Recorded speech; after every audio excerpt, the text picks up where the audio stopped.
Welcome back to On the Road.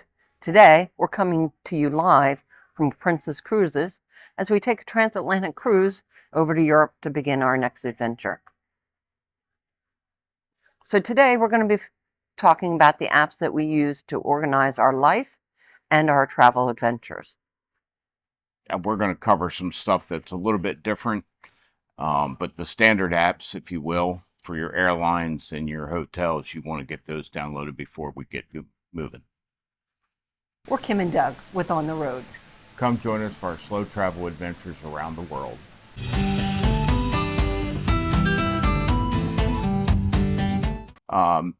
When I get to a new location, I like to get out and walk, and I like to know how far I'm walking, as well as where I started and where I might end. But it gives me a good pace that I walk. It tells me what my pace is, tracks everything that I'm doing and where I'm going live, so that I can know what I'm doing from a walking standpoint. I like to use Travel Spend, and this is an app that helps me track our monies that we spend on a daily basis. Every time that we purchase something, I have Doug get us a receipt, and I immediately add it to the app. And the app is great that it tracks by your daily spend or your monthly spend, by categories. You can customize the categories. And I have it broken down by each country that we travel to. So I can see on average what our spend in each country is. The next app on the list is Skyview Lite. I only use the light version because I'm cheap. But this is a pretty interesting app. No matter where you are in the world, you just point the phone at the sky and it shows you those constellations. For those of us that aren't constellation savvy, it's a great app and pretty interesting way to watch the stars. So we were just in Panama City, and we're at the Skyview bar, and Doug whips out this app and shows the constellations as we're there. It was really, really cool, I got to tell you. Okay, the next app that I like to use is Rome to Rio. This is an app that helps you get from point A to point B. So say that you're traveling, as an example, from Rome, and you want to go to Serbia, Belgrade, Serbia, but you don't know how to get there. Is it via plane, a bus, or a train? And you just type in those two destinations, and it will give you different ways of traveling there, whether it be plane, it will offer buses, rail. So it's a great app just to get you started and figure out how to get from one city to the next or a town. Next app I like to use is either My Radar or WeatherBug. I haven't quite decided which one I like more. One gives a little more detailed information, and the other gives better radar maps. But it's really nice to know, or at least have an idea of what the weather is in your city that you're in. You might not know the language for the local television station so well, and it'll be a little more difficult to understand, not to mention, can you get that station? And it's nice to know the weather where you're going. And while there's the Weather Channel and AccuWeather, I have found that they don't seem to be quite as local as what they are in the US. So those two apps kind of help get more localized than the Weather Channel and AccuWeather. Right. Next, I'd like to use a organization app called TripIt. TripIt is an app that helps us organize what our itinerary is.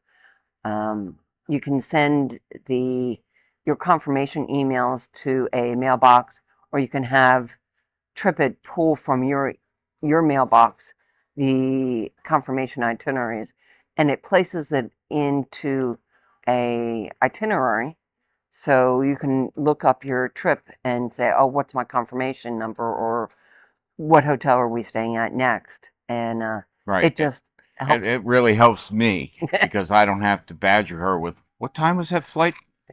What day are we leaving? What hotel are we in? Because when I ask now, she says, trip it.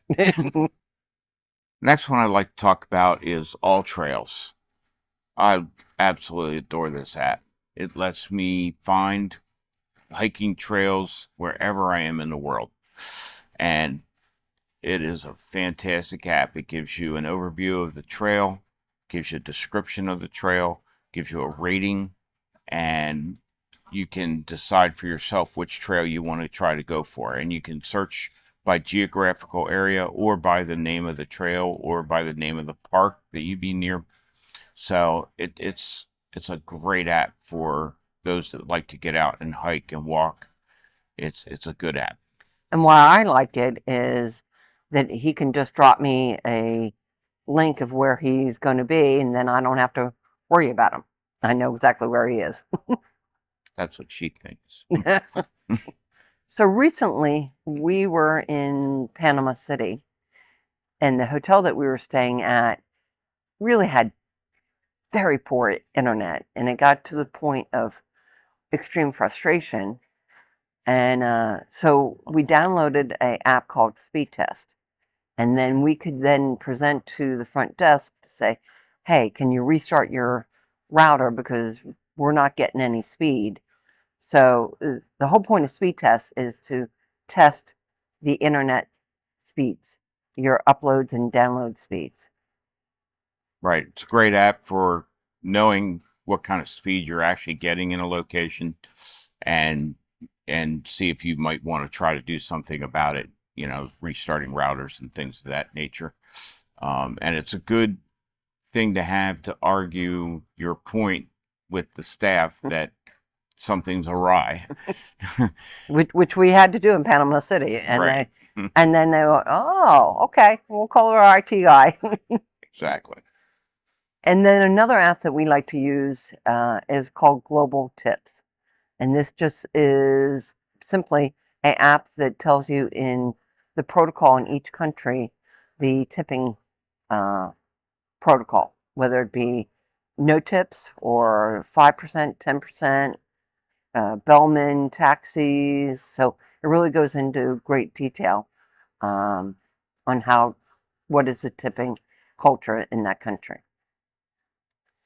Really helps me because I don't like to break out my wallet in the first place. Yeah, malls, you fly out. He doesn't like it.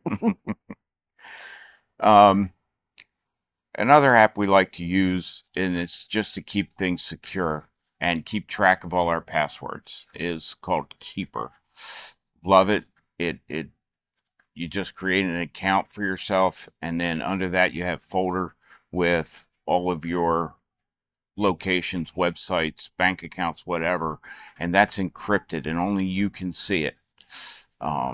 It's really nice for keeping track of passwords. That way you can have unique passwords for every site you go to, and you don't have to remember what they are. You just remember your one password for Keeper, and the rest are in Keeper, and they can be set to auto-populate into a website when you go there. It's a nice little tool. And why I like it is, well, I like it all for the reasons that he just said, but we all have so many passwords out there that we can simply say to each other, yeah, look up in Keeper. Right. And then last but not least, a new app that you stumbled upon a couple weeks ago. Yeah, I found it to be pretty fun. It's called My Postcard, and you literally make a postcard from your photos, and you can do a collage of photos. You can do one photo. It depends on what you want. Put your note on the back, address it, and My Postcard sends it in the mail from the nearest post office that they have an office, and then the person you want to gets your postcard. And it's kind of a fun way to keep in touch with different people. Right, and kind of nostalgic back in the day when people would gather up postcards as they travel along. So this is kind of reminiscent of that, which is why it's great for your parents and for the kids. They get something to get in the mail and address to themselves. So I think it's really going to be fun, and I look forward to sharing it with our younger nieces and nephews as our grandnieces and nephews as we travel along. Right. And as always, I hope you found this information kind of fun and interesting.